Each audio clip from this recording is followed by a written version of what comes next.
When are people coming to you knowing they have thyroid issues, or is it more that they're experiencing symptoms? Usually they do. They've Usually they come from some sort of blood test to say that the hormone that shows how well your thyroid's function is high. That means that the thyroid function is low.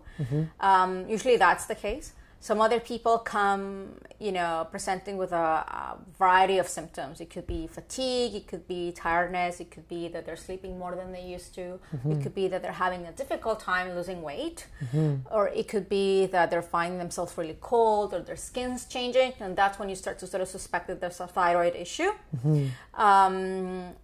We would sort of diagnose the same way that a medical doctor would. We would order this, the TSH is usually the blood test that it's recommended to assess the function of the thyroid. We would go a little bit beyond that because we want to see if there is an autoimmune component to your low thyroid. By autoimmune, it means that your own immune system is kind of attacking the thyroid in that situation.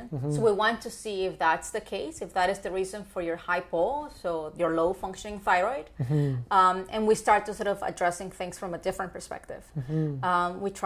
We start paying more attention to your vitamin D levels. We start paying attention to see if there are any food sensitivities that are causing your immune system to sort of attack itself. Stress is a big part of any sort of autoimmune condition protocol, and especially as well with thyroid, because we've seen that with a low functioning thyroid and you have high stress, it can impair the ability of the thyroid to do its job. So stress will be one of those things that we will be addressing as naturopathic doctors to try to sort of optimize the functioning of the thyroid as well. It's not that it's going to impact it directly, but by diminishing your stress levels, the other things that we're doing to support the thyroid are going to have a better impact. So we just take a really comprehensive look at what's happening with basically every system in your body to sort of come up with the best sort of strategy to treat your symptoms. It seems a lot more thorough than what conventional medicine might do, which would be to prescribe. So usually their workup is not very it's not very comprehensive. They basically, you present to your doctor with complaints related to that look like a low thyroid, and they would do the blood test, and then if the blood test is high, they would just go and prescribe the medication, Synthroid. But we have seen that